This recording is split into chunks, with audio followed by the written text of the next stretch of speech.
Greetings, Royals, and welcome to Queen Tasha TV. One of the questions I get asked the most as a full-time RVer is, how do you make money on the road? And most of the times I want to answer by saying, I'm a hustler. You don't need to ask a hustler where she is getting her money. I'm a big hustler. I work hard for my money. Okay. I work very hard for my money. So you don't have the right to ask me where I get my money. Not you. Because if I tell you now I'm wasting my time, you just want to monitor my money. How my money come and go. but today I'm going to be spilling the tea and sharing a few ways that I make money from anywhere that I travel. So roll up, grab a drink, make some food, because this is going to be a long one. Let's get into it. Greetings and welcome to Queen Tasha TV. I'm Queen Tasha, and I invite you to join me as I share my RV adventures, nomadic lifestyle tips, sustainable living practices, and vibrant Black Travel Tribe meetup highlights. A new edition will be diving into sharing my reignition of music and dance journey and my intuitive guidance to inspire and empower other queens. Together, let's live fearlessly free and reign supreme. Like, comment, and subscribe. Welcome to the Empire. So, before I get into how I make money, I want to preface this conversation by sharing that I'm not gonna tell you all my expenses, but what I can say is that it's probably less than yours. It just is a whole, because I don't have an apartment, I'm not paying on my RV, I don't have traditional a lot of traditional expenses like health insurance and things like that. Yes, I have RV insurance, but I don't have a lot of the expenses that come along with a normal life. Now, my expenses are more than they were year 1, 2, and 3 of RV life, mainly because I recently picked up some credit cards. But in general, I have low expenses. So just keep that in mind when I'm sharing how much I make, because I'm fueling not as many expenses as far as my living expenses. My travel expenses vary based on how far I go, and my utilities in the sense of like propane and things like that. Like, that's a variable that's not a regular expense. So I'm not going to go into my expenses. I'm just going to be sharing how much money I've made and where and the sources in which I've made that money. The first category of ways that I have made money, roughly over the last 2 years or so, is the gig economy app-based hustles. So I am no stranger to the gig economy. I've done a plethora of them all throughout the years, but I'm just going to focus on the ones that I've done over the last 2 years to make money to fuel my RV adventures. So the first category within these app-based gigs is grocery delivery apps. So these include Instacart and Shipt. These are two similar apps that kind of work a little bit differently as far as their platform, but they are both grocery delivery apps. So for these gigs, you do need a vehicle. So if you're a van life, like, this is perfect for van life. Now, obviously I can't do this in my RV. So I have had the use of a car, or I've had my own vehicle doing this gig. So you do need a vehicle to be able to deliver the groceries.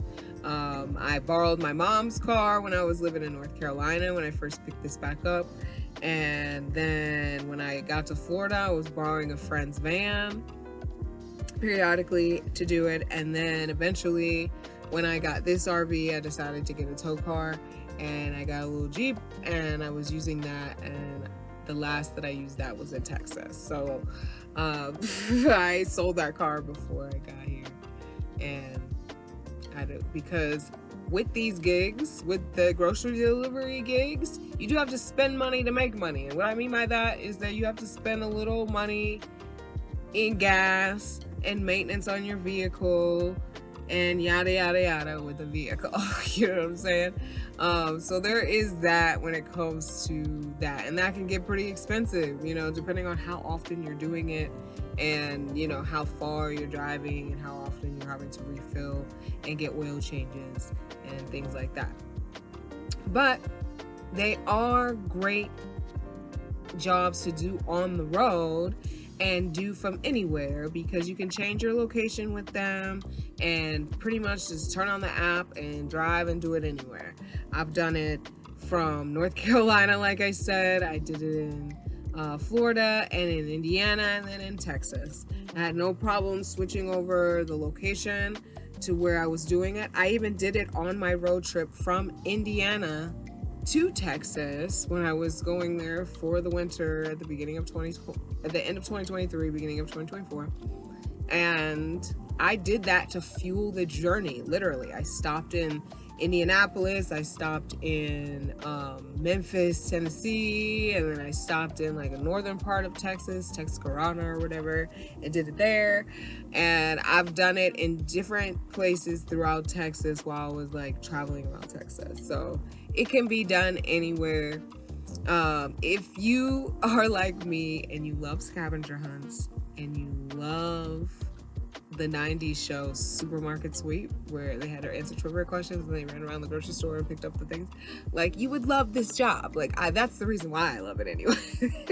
Why I enjoyed doing it. I didn't mind going and picking up a few grocery items or picking up grocery items for a good amount of money. So that was an easy job. What I liked about that as well, not only being able to do it anywhere, is that you can cash out your money instantly. Both of them offer InstaPay, which allows you to cash out your money when it's ready. Usually it takes about 30 minutes or so to like 30 minutes to I think 2 hours to like clear on these apps. But once you know it clears, you can instantly cash it out. And that's one of the bonuses of doing that as well. The hacks that I recommend or that I went by when I was doing the apps is, one, not taking any orders that were less than $10. And if they were in the $10 to $15 range for the base pay or base pay plus tip or whatever, then it needed to be within 5 miles. It couldn't be a whole lot of items, like, 30 items or less. And the store that I was going to pick it up couldn't be too far from where I was currently at. So there was kind of some stipulations on the like $10 minimum for me, but for the most part, I strategized with the algorithm on Instacart and with picking up and stacking my gigs on Ship. So there's multiple ways to like work these apps, but you figure it out once you get to those locations, like what's popping, what's not, where to go, where not to go. But I was able to do that anywhere. So to give you a range of how much money I make doing that, and it depended on the location, because some locations were a little bit better than others. I was in small towns sometimes, and it was a little rougher than most. But for the most part, I did it between 3 and 4 days a week, for about 4 to 6 hours at the most. Usually in the evenings, I would go out like around 4 or 5 and then finish right when it was like gonna get dark, or in the summer get dark, around 9 o'clock was the latest I would do it up until. And roughly I would make about, I would say $250 to $300 a week. Doing it that way. Some days it would be awful. I would go out and make like $20, $30, but then on another day I would make like $150. You know what I'm saying? So it like balanced out. So I mean, doing it like, a couple hours, 3 or 4 times a week, it's roughly about, if you want to break it down into hourly, it's probably about $15 an hour. But it's not like that, like per day. If you think about gigs, it's not like that. You can't think about hourly. You have to strategize what type of gig or what orders you take to make it worth your time, basically. So yeah, Instacart and Shipt are great for that. If you have a small van or vehicle, a tow car with an RV, it's perfect. So I really enjoyed those, and those were super easy to get into. You sign up, you wait for them to do your little background check and get approved. They both require a card. So they have to send that to you in the mail. You have to figure out your whole mailing situation, but yeah, they send that to you in the mail. And then once you get that, with Instacart, you can start right away if some of the stores allow the Google Pay or Apple Pay. They have that in the app that you can like pay with your phone, but for the most part, you need a card in a lot of the stores. And so both of those apps need that before you can get started, but it's a fairly quick start. In those, I did not include food delivery, which would be like DoorDash and all that stuff. I signed up for those though, and I've done food delivery in the past, like early Postmates and early Uber Eats and all that good stuff, but those aren't as lucrative to me, and I don't really enjoy doing those as much as I enjoy doing grocery delivery for the reasons that I stated. But those are available as well. I just didn't do those. So the next category would be specialty services on demand. So the main one that I have done for years, since almost the beginning of when it started, is TaskRabbit. I am a TaskRabbiter, and I have been, I think, since like 2015 or 2016, somewhere around there.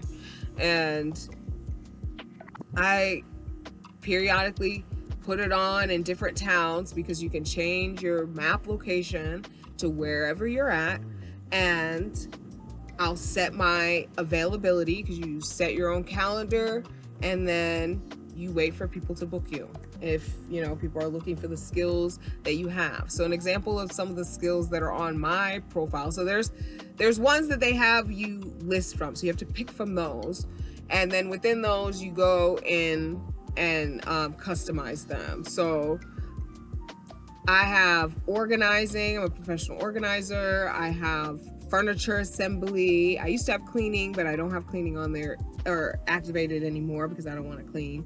I have personal assistant, user testing, event staff, shopping. There's a bunch of different ones on there. And my most booked gigs are furniture assembly. Believe it or not, people love buying IKEA and Wayfair and Amazon stuff, but they have no intention of putting it together. And so they pay me to put it together, and I'm happy to do it because I love doing stuff like that. I put together chairs, day beds, little coffee bars, shelves, all kind of stuff for a few dollars. Like, I think my furniture assembly, and you change your rate. You can set your rate and then you change it based on the location you go to. So some locations in that area, they're paying a little bit more, and TaskRabbit will show you the range of what the pay is in that area, and so it changes. So it shows you the low, the average, and the high, and you can set it to whatever you want, but that it gives you a range based on that area of what people are charging and what people are paying in that area for that service. So sometimes I'm charging $20 an hour for furniture assembly, and sometimes I'm charging $30 or $40. It just depends on where the area is, but I have a 2-hour minimum, which you can also set, which means it doesn't matter how long it takes me to put that thing together. I'm charging you for 2 hours, and that's for all of my gigs. And then my next most booked gig would probably be like personal assistant and organizing. So like examples of a personal assistant gig that I did recently, when I was in Texas, I had a gig where a guy hired me. I guess he procrastinated and waited too long to get a graduation card sent. So he hired me to go to Hallmark, buy a graduation card, one for on behalf of him and one on behalf of his wife, so 2 cards. And then I had to, like, you know, pick it out and then write the message that he specified that he wanted written in there and sign it, put it in the card, put it in there, and then deliver it to the person personally, and put it I just put it like in the mailbox area, and then they got it, and I got paid for that. And he also tipped me. You can get tipped on the app, and everything's invoiced through the app. It takes about 3 to 5 business days for you to get paid out. If you have any expenses, like I had to pay for the card up front, if you have any expenses, you add that expense and you get reimbursed 100% for that, and then they can tip you, and then you get your rate. So that is a job that you can do anywhere. You can charge what you want, and you can pick what specialty skills. I wouldn't recommend posting any skills that you don't know or have any experience doing. Like, there's installing TV mount or installing TVs. If you don't know how to install a TV, you have no tools or skills or knowledge to do it, don't put that on there. It's specialty skills. So the other one would be one that I haven't done recently, but I'm getting ready to get back into as I go into my winter season and figuring out my income strategies and gigs as I go into winter season, which would be Rover or pet services. And so I use Rover. There's also WAG and a few other ones I want to say, but Rover I would say is like one of the most used ones. It's the one that I use when I book services for my dogs. But yeah, so what I offer is pet house sitting and drop-in visits. So they also have boarding. If you want to have the dog come to stay with you for a little bit. And they also have dog walking, and they also have doggy daycare if you offer that. But I just offer pet sitting at their home and drop-in visits where I just go to their home and do that. And I've done that in the past. I just haven't done it recently, and so I'm going to pick back up. So I thought I'd just throw that in there. With TaskRabbit, like I said, that's sporadic gigs. It's kind of like a side hustle type of thing. And I've been able to do it anywhere, and I get pretty booked as long as I keep my calendar up to date, and you can block off time or you can just leave it open availability. And then you can also pick up same day things. So you have to every day go in and toggle the same day, button, and then it will put you in the running if somebody's looking for, somebody to help them with plumbing on today. And they can book you on that day. And as long as you keep your calendar up to date, make sure you adjust your rates to stay competitive, you will get booked. And I would say when I was in Texas, I was getting 2 or 3 gigs per month, if as long as I was staying on top of my calendar, which I wasn't always on top of. But another service that I did was event staff, and I got booked to do wedding setup, and I ended up having a client through TaskRabbit that ended up booking me through her company as a contractor later on. And she just recently hit me up today. I'm not in Texas, but she always is hitting me up because I do good work. And yeah, so that's one way to make money on the road, that I've made money on the road. I would say average gig pays, I want to say, when I put furniture together, it usually takes me about 2 hours. It's usually around $40 or $50. They tip me $20, so it's about $60. If you compound that to, 2 or 3 per month, that's about $120, $180 a month-ish, of a couple gigs a month. All right. I'm hoping that with Rover, while I'm traveling during the holiday season in snowbird locations, that will be lucrative. You also can set your rates on there to be competitive, and what your service is, and customize your profile to get a better way to get booked.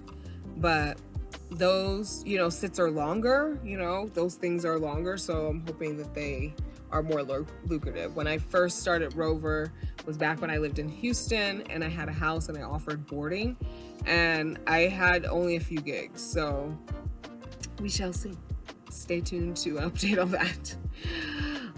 And then the last category would be temp and hospitality jobs. So I recently discovered this about 2 years ago, the apps that offer this. There's plenty of them, but the main two that I use and made money from were Instawork and Quick. These are both temp job apps. So they work similar to if you've ever had to go to a temp agency, but you don't have to do anything in person. Everything's done online. And you don't have to check in. The gigs are just sent to you based on what you have available. You get in-app notifications on what's available. And they range from, like I said, it's hospitality, and then there's general labor or general services. So hospitality would range, you know, you got your servers, your food worker. Think about all the people that work at like the arenas and stuff when there's concerts and stuff.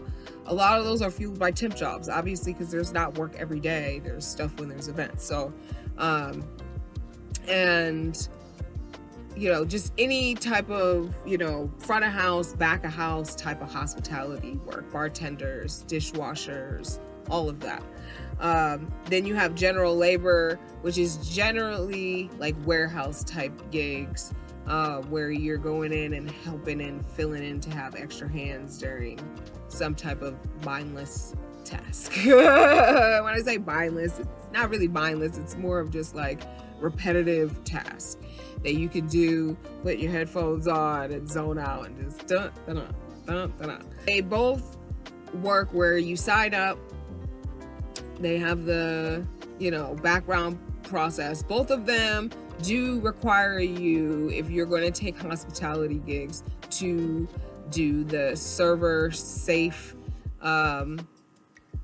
little course and test, and then also the alcohol safe test. So if you're already a server or you've been a server in the past, this is great. One, because you have to prove your experience, and then two, it's going to be easy for you to take these little online courses and tests, and they're pretty cheap and they're really quick to do if you know the stuff. So if you've never been in the hospitality industry, this is not something I recommend because they do want you to have experience.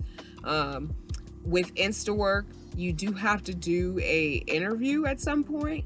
They don't really tell you that in the app, but in order for you to actually, like, you can see all the gigs and stuff, and there's prerequisites that you have to go through, but in order to even book a gig, you have to have like an interview with the people in the app or something like that. And it's like a phone call. You just answer a few questions on your knowledge of to whether you know hospitality stuff. They're going to ask you questions about what you have put in for what you want to work for. So if it's general labor stuff, they might ask you like, what kind of shoes are you supposed to wear when you do this? Or what kind of safety gear are you supposed to do when you wear this? So you should know this type of stuff. If it's hospitality, they're going to ask you about serve safe questions. And if it's bartending stuff, they're going to ask you about like, how do you make this kind of drink?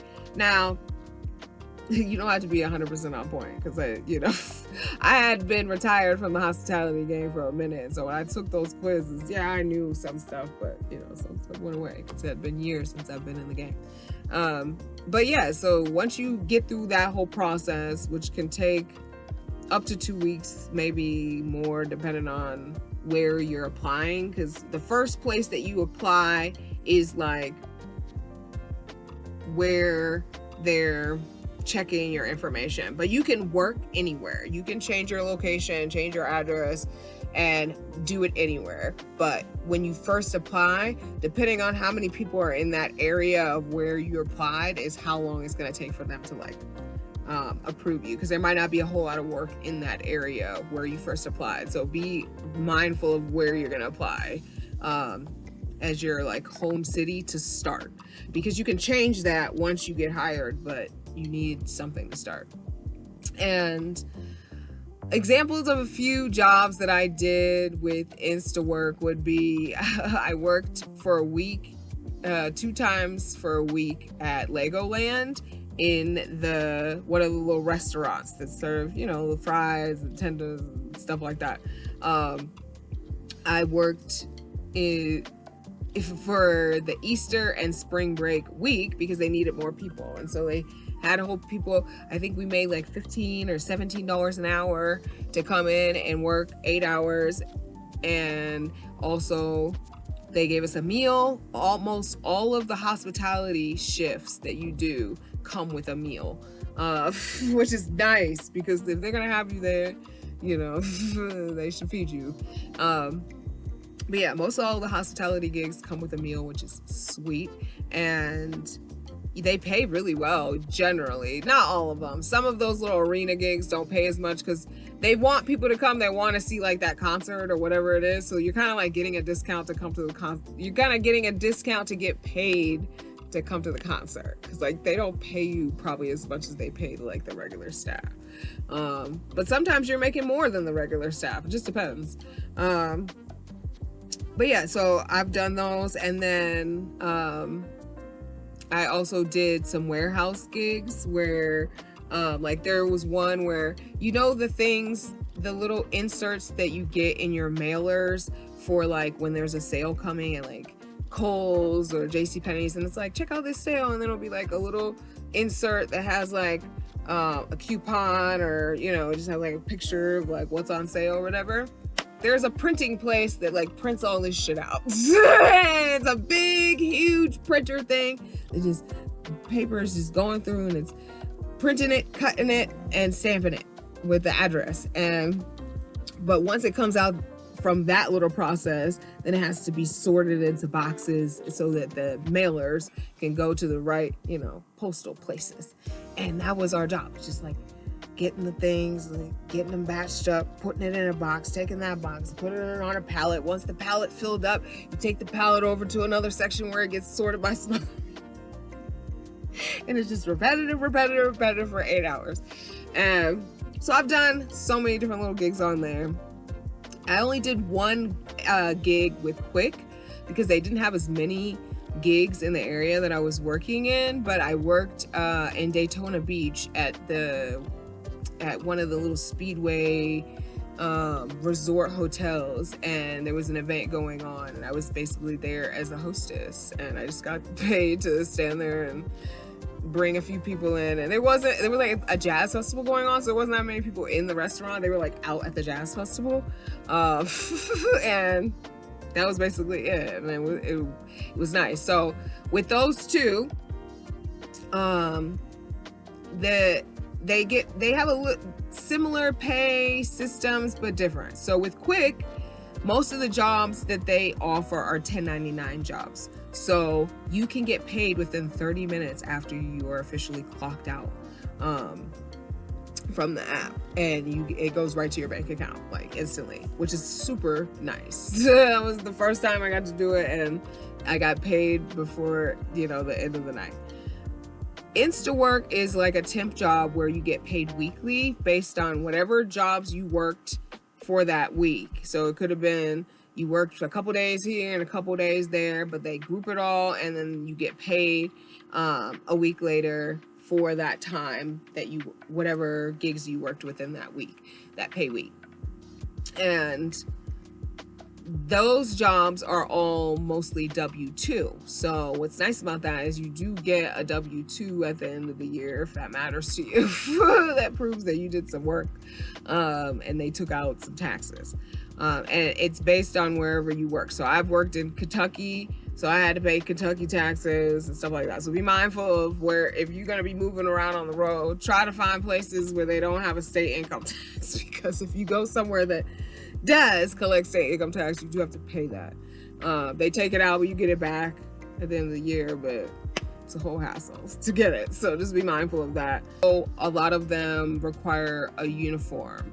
The hospitality ones have like 3 base uniforms. I get all my stuff from Goodwill. There's a black on black, which is like long, I think it's called dinner wear, formal something, but it's black, long black button up, black slacks, black tie, black shoes, obviously. And then there's the white on black. So you have the white long sleeve with the black pants and the black shoes. Sometimes with a black tie, but a lot of times it's just white. Then you have a black on black back of house type of outfit, which is a collared shirt or a t-shirt with black slacks. And those are like the three main hospitality uniforms that you must have. If you get to the location and you are not in uniform, in the right uniform, and they look at your stuff and they're like, nah, you gotta go. They won't let you work. What's nice about both of those, they have paid backup positions for that reason. So you may book an actual gig, or you can book the backup. And both of them, you have to show up. You have to show up on time. You have to show up in your uniform. But if you get there and you're a paid backup and they have enough people there to fill who actually came, you get paid for half the shift and you get to go home. It's fucking sweet. It only happened to me one time, and that was at Legoland. I was a paid backup on one of the days that I couldn't book as a full day. And I got there and there was enough people that were there and I got to go home, but I got paid for half the day. And I was like, hey, I like that. So if you're booking regularly, you can get paid weekly with Instawork, and with Quick, it's, sporadic. I did these gigs in Florida to start, and a lot of them were in the southern Orlando, Kissimmee. That's where Legoland is. And then I did a bunch when I was in the Indiana, Cincinnati, Ohio area. I did a couple dishwashing things at senior homes and golf courses and stuff, which were nice because the food's always nice at those places.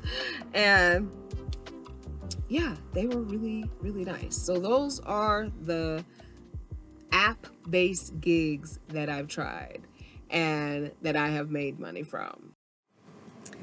So the next category of ways that I have made money over the last 2 years are micro jobs. So these are these little mini jobs that you can do in between your gig hustles and other bigger paying gigs. But some of these pay really well. I found out about these two that I'm going to talk about from Robin from Creativity RV. And she has a book called Work While You Roam that I have an ebook of. And these two particular companies or apps that offer micro jobs have been the two most lucrative ones that I've tried, and the two most consistent ones are DScout and Clickworker. Now, they do have peak times where they kind of fall off for me, but the key to both of these is to check them consistently throughout the day, all day, every day if you can. Because you have to apply to them. So now these micro jobs are user tester and online interviews and tasks that you do for these companies. It's basically kind of like focus group type of work. They're trying to get a sense of their customer base or a potential customer, or trying to see how things work through the user once they've put an app together or some type of software. And sometimes they just want to know about you as a person that would potentially be a customer. So DScout, to date, I've made about $900, and I started doing this back in, I want to say March or April, consistently when I found out about it. And You do have to check it every day. At one point I was just like, when I would get up and have my morning tea, I would just go through and look. Sometimes you have to fill out little questionnaires, and sometimes submit a video or a voice or a picture or something like that with your application, and then it gets sent off, and then you just hope that you get hired from it. But you do need to send as many as you can so that you have better chances of getting some back. And also, you're gonna apply for a bunch of them that you don't qualify for, and they'll show you that right in the quiz, so you're not having to apply for it and then hope and know that you don't even qualify. They'll try to qualify you first through the quiz, and then if you make it through their qualifier, then it gets sent off, and then they pick from those people that are qualified to actually do the task, and then you get a notification that you've been selected to participate, and then you do the task. So I've done tasks from interviews, live interviews, where you set up a Zoom meeting and they ask you a bunch of questions about, your lifestyle or whatever that's relevant to their thing. An example of one that I did is they wanted to know about Google Pixel users, so people who have Google Pixel phones, which I have somewhere. And they wanted to know, how we use it, what we think about it, and, what's problems with it, and why are people, why would people get rid of it, and how to improve it, which I think is great, because at least they're trying to figure out what to make the next one better versus just being like having a bunch of nerds be like, look what I can do, it's cooler now, So I've had that. I've had what they call diary missions, which can last from 2 to a month. I had one that lasted it was 3 weeks or a month of a diary mission, where you check in every day about some questions that they ask. So one study that I did was for a new AI chat thing, similar to ChatGPT. It's called Perplexity. And so they wanted me to use it for a week to see, and they had specific tasks like, ask, this about something that's related to you in this form, and report back to us. And then it had, the questions you had to answer and complete for each day of the diary. And then once you completed the full task, then you get paid out. And then I've had ones that are just like surveys or a quick video or a screen record of me doing something that they want to, like a user testing, and they're like, go on our website and look at this, and we want to see you with the screen record, go through and answer these questions. So I've done that. And these pay out from, my first one was what got me hooked. My first one was $100. And I was like, because you would think, sometimes you think with some of the other micro jobs that I've tried in the past, which are surveys that you answer 100 questions and they gave you $5, and you're just like, what? Why am I wasting my time doing those, or something like that. These ones actually, do have some substantial pay. So I would say they range. I the lowest one, I did one today for $7. It was a quick answer a couple questions, about what was it about? I don't even remember. But answer a couple questions, screen recording your screen. Boom, boom, boom. And it was nothing. It was 2 minutes of my time for $7. Those are the lowest ones. And usually I only do those ones if they send me an invite. I don't apply to those ones. Sometimes if you've done enough of their things, they just send you stuff. They're like, hey, we think you would be good for this. Do you want to do it? I'm like, I got a couple minutes. But most of the ones you have to apply to. So the ones that I've applied to, usually I start at $10, $15, and then it goes up. So you're not doing any micro jobs that are $1, $2. I'm not wasting my time with any of those. I have in the past, and that's why I got away from these little micro jobs until I found out about these. D-Scout has been the most lucrative for me.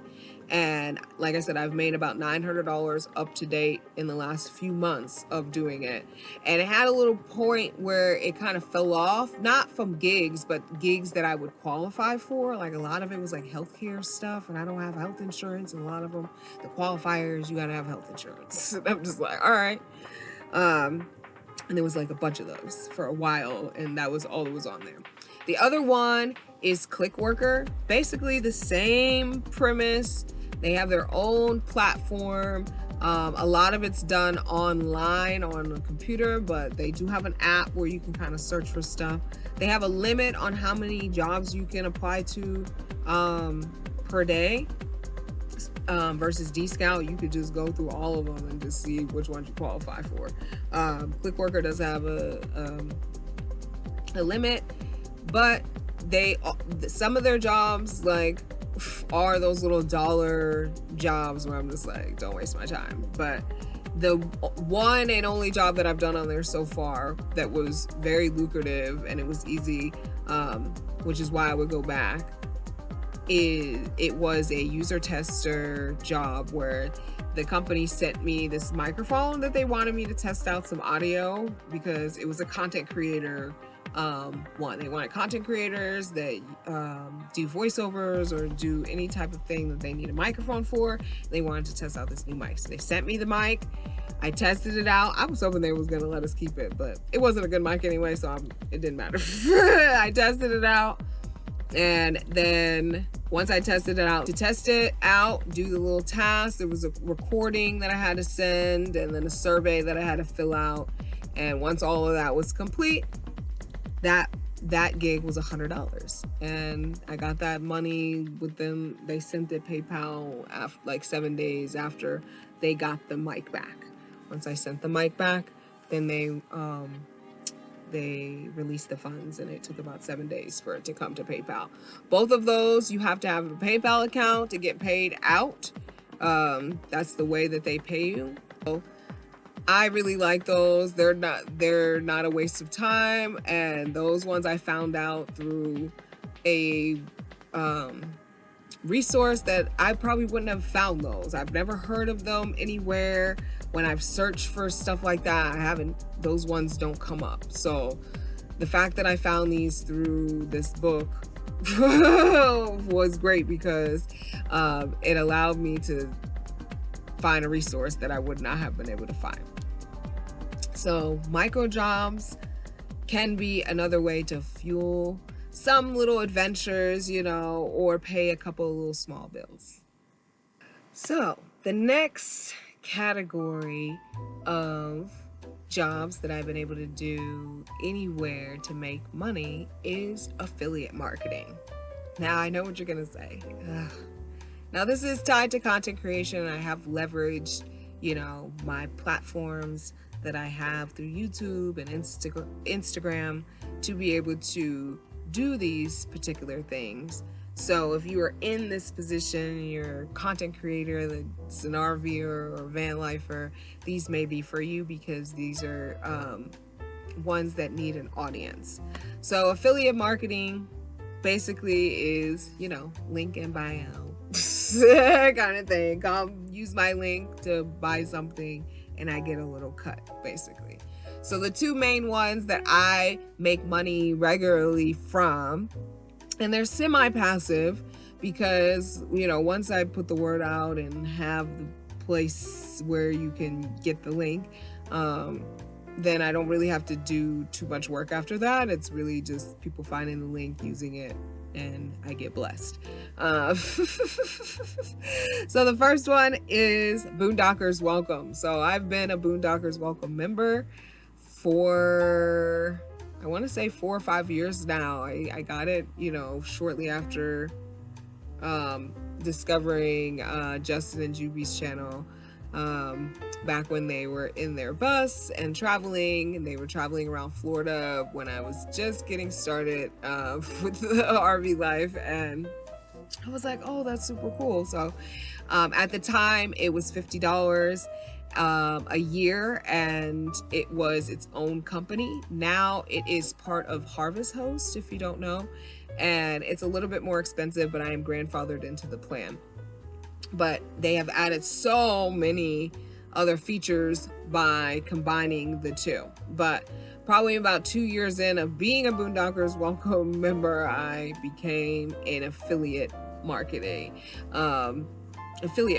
which is a program that I think pretty much anybody that can sign up. I think you do have to leverage some type of social platform, you know, have a certain amount of subscribers or something like that. But I think pretty much anybody can sign up for the affiliate marketing program. And you basically get $15 for anybody that signs up using your link. And how I've used this is I've made a few Instagram reels that are on and that I've pinned on my personal page and my Black Travel Tribe Instagram page. It's also a link in my link tree. It's also a link in the description of all of my videos. It's a default link in the description of all of my videos, I believe. And I've also made a video or two where I've mentioned it and mentioned the affiliate link in it. And I would say probably every 2 months I get like 1 or 2 every couple of months I get a hit. And the only way I know is that it just shows up in my PayPal. It's linked to my PayPal and it'll be like, hey, you got some money from Boondockers Welcome. I'm like, hey, somebody click the link in the bio. So yeah, Boondockers Welcome is a great one for RVers. It's a great one as a resource to use to get free or very low cost parking throughout the country while you're traveling. But it's also a great program to sign up for if you have an audience, to be able to promote the link to get people to be able to use it as well. And so yeah, that's one program. My second program is the Amazon Influencer Program, which is also the Amazon Affiliate Program.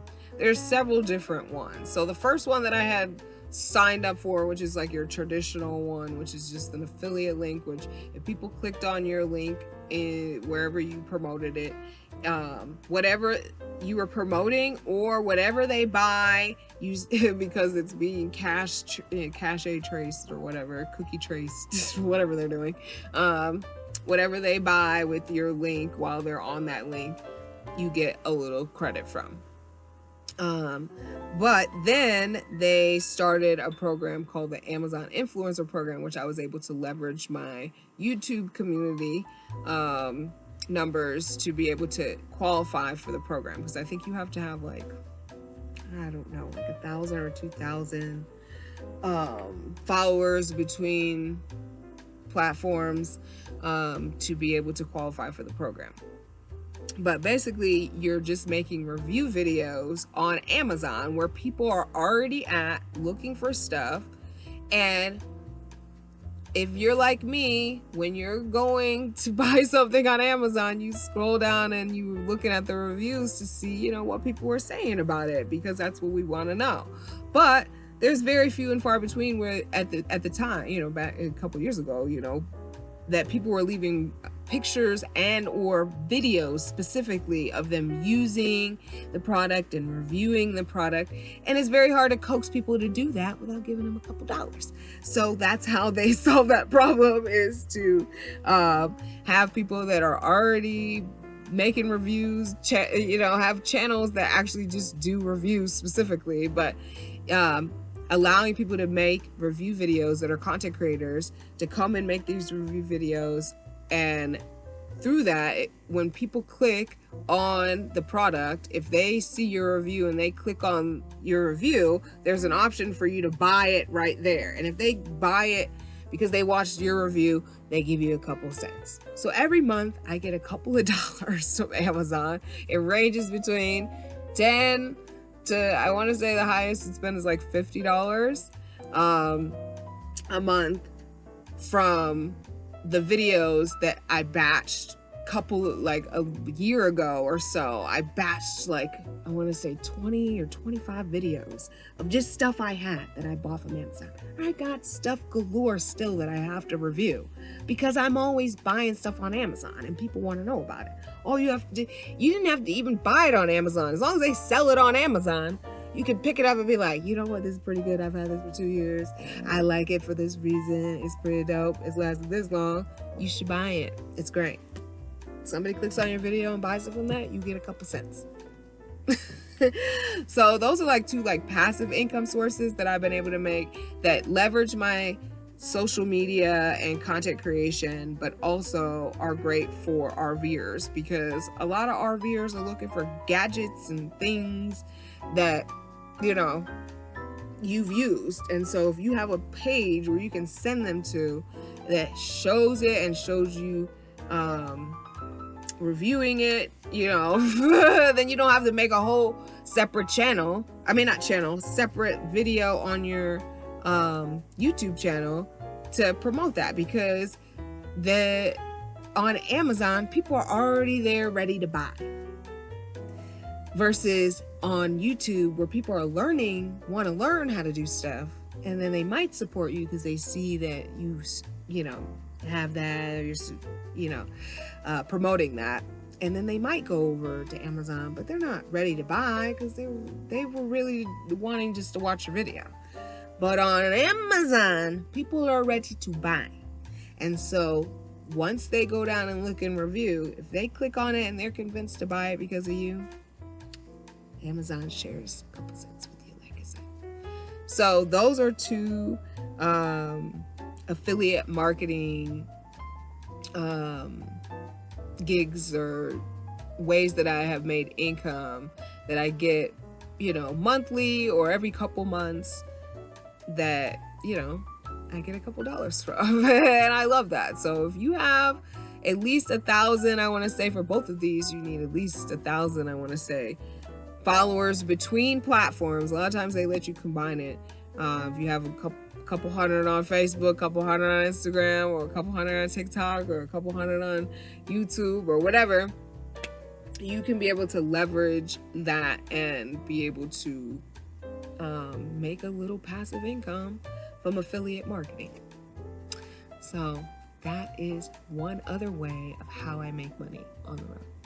So the last income source that I want to share with you guys is an online gig. Now, I discovered this from another YouTuber probably almost 2 years ago now. And when I first discovered it, I was, you know, really excited about doing it because it seemed really easy. It seemed up my alley as far as what I was trying to do, as far as having a job that I can work from anywhere. However, I want to report that I kind of have tried it, but I haven't made money from it. But there is potential to make money from it. And let me explain. So it is a phone gig. And what I've realized about phone, you know, having a headset and working online and working from home with a phone, I have some type of fear and anxiety around being on the phone and customer service and chatting. I think it initially came from my early years in my 20s, you know, trying out different gigs. And I tried out a gig, phone sales, and I don't like sales in general, and having to convince people on the phone, like, and harass people on the phone, calling them, like, that's not my thing. I don't like cold calling. I don't want to do all that. Now, that all developed an anxiety about, you know, just having any type of phone jobs. So I say all that to say that that's what's been holding me back from making money on this app, because this particular online gig is worthy of actually doing and making some money on. And it's a great job for travelers because you can get yourself a discount as well. So the job is called, or the online gig is called Hotel Planner. Now, basically, this is a worldwide hub of online reservationists that work for all of the hotels and hotel third-party companies that do all the bookings and stuff like that. So basically, just if you're old school, if you're a millennial and back, I would say older millennial, not younger millennials, but older millennials and back, sometimes we want to call somebody up on the phone and make the reservation, especially if it's last minute, especially if, you know, we see something up, or maybe we just don't want to be on the phone, online. booking stuff or paying for it online. Some people are old school like that and they want to talk to somebody, and that's why this exists. But it's a fairly easy gig to get started if you have a referral. Now, I've tried to Google this by not using its direct name, by Googling it to see if it popped up in a search based on, you know, this type of gig, and it doesn't come up. So you're not going to find this anywhere else, or it's very difficult to just like find. And the best way to get in and get started quickly is to have a referral of somebody who's already in, that's me. But yeah, so basically you're just making online reservations. There's a very short training program that teaches you how the platform works. It's super easy. It's basically like using hotel.com. You're just using it from the perspective of a reservationist. You're seeing a lot of the same price breakdown and all of that. And basically you're just going over that with the customer and booking it. There's 2 bookings that you can do on Hotel Planner, which is prepaid bookings, which is what you want, or pay at the hotel, which you don't want. Paid 7 days after the person checks out. So a lot of times when they're calling you, it's not for a reservation super far in the future. It's usually within the next week or the next month. So you get 15% of the gross take home, or the gross income that the hotel planner makes. So there's the cost of the actual hotel. Then there's the cost that, you know, the wholesale cost that the person, you know, that the third party people are paying. And then between that is the profit. And that profit you split with Hotel Planner and you get 15% of that. And then you can book for your friends, you can book. There's so many ways to make money on the app.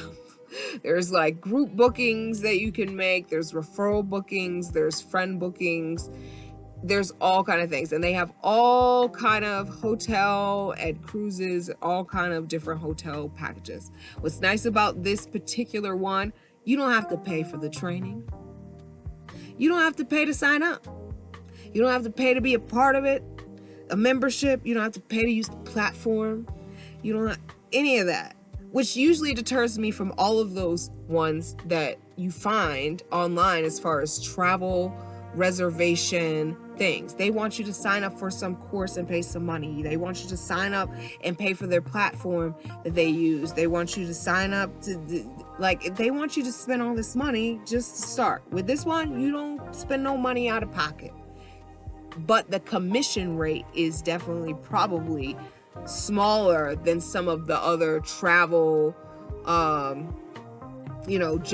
travel booking type jobs, or what do they call it? The commission is probably a little bit lower because of all of that, but it makes it so much easier for you to get in, because I've gone to all of those little interest meetings where they're like, oh yeah, it's an easy job, it's an easy platform once you get signed up, but they want $200 for them to even get you started or whatever. So there's none of that with this, which is what makes it such a gem that's very hard to find. But once you get in there, you can work whenever you want. Like, you sign in whenever you want. If you sign up for the notifications when they are busy, they will send you text messages. I get text messages regularly. They're like, it's a high volume, we need help, some come. The key also for this one is that you have to have a really good internet. They prefer a wired internet. You can use Wi-Fi or wireless internet, but what I've found as my second problem of why I've not been able to really use it is because I have hotspot and I'm usually in places where I'm not getting like a really great signal. Now, it will let me on the platform because it's seeing that I have a good signal, but when I go to take calls and the person gets on the call, I'm not able to, like, the streaming of the live call gets messed up. And I've had a couple of times where I finally got the courage to go on there and take calls, and my signal wasn't good. So that's the other caveat to it. If you are traveling and doing this, making sure that you have either you've got the Starlink, or you're stopping at places where you can get a wired or really good internet signal.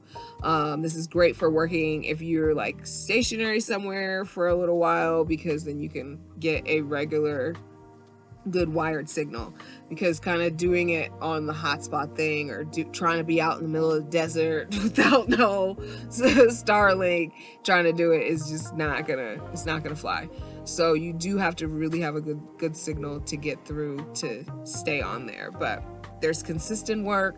It's always busy, especially during times they're sending out extra training. They have support. Like, it's a super easy and lucrative way to make money. I've seen people's screenshots of, like, you know, once you get on there and you're like, okay, I'm gonna come and take 20 calls. You know what I'm saying? Like, you might make $15 maybe from each call, depending on how much they're booking, you know. But that's worth your time to be on there for a little bit. You can stay on there and work as long as you want, and any hours of the day too, because travel happens 24 hours, and there's different time zones and different country zones, and people are booking all day every day. So there's no like best time to do it. There's really just any time that feels good for you based on, you know, your schedule. It's a great one to try. Like I said, I haven't been able to make money from it because of my own limitations, but I do plan on really testing it out so that I can have real life feedback from it, because that's what I always like to do before I recommend anything, is to test it out for myself. But like I said, I have tested it out. It does work, and I'm in the platform, and it's legit. So if you are interested in being referred, like I said, because the best way to get in is referral. You can go to hotelplanner.com and try to apply, but the best way to get in is through referral. I can refer up to 10 people a month, and I do get a little bonus commission from referring you for your first 8 months. It doesn't come out of your pay. It just comes from a bonus from Hotel Planner's piece that they get. And that's another way to make money through the platform. If you don't have the courage to get on there and do it yourself, you can refer people, and once you get in, and then you can make money off of those people. I have yet to refer anybody. This will be my first time referring anybody. If anybody here watching this video wants to be referred, please go to QueenTashasEmpire.com and go to my contact me page, and you can submit your request to be on the waiting list for me to submit. Like I said, I can only submit 10 referrals per month. So if I get more than 10 people that are interested in doing that particular job, then I'll put you on the waiting list, and I'll just submit you and update you as it goes. But I need your full name, your phone number, and your email that you're going to sign up for Hotel Planner with. So if you have a specific email that you like to use for jobs or gigs or whatever, make sure you use the same email that you're going to send to me to sign up for the Hotel Planner. Basically, and then you need to submit like why you would be a good fit for it because I have to answer that question. And if I don't know you, I need to answer that question. So basically, if you put in all of that information, then I will submit it, and they will send you a link that will allow you to continue, because you have to get hired in a sense through them, through my referral, or through signing up yourself. But again, like I said, it's easier to get in. I got in through a referral by signing up through somebody who was talking about this on their YouTube channel, and I got on their wait list, and they were able to put me through. Now, they haven't made any money off of me because I haven't done any work. But when that day comes, they will get the return of the favor. So yeah, that is another way to make money online. that is a great job that you could do from anywhere as long as you have a good Wi-Fi signal and you're comfortable talking on the phone. Well, that is all of the ways that I make money being able to work from anywhere that I travel. Some are more lucrative than others, some are more regular than others. But like I said at the beginning, I'm a hustler. My money comes and goes, my expenses are low, and so I'm able to do these type of jobs that cut me off from having to work the 9-to-5 regular hustle, which is nothing wrong with that. But these allow me the flexibility and freedom to work from anywhere while I travel and while I'm on the road.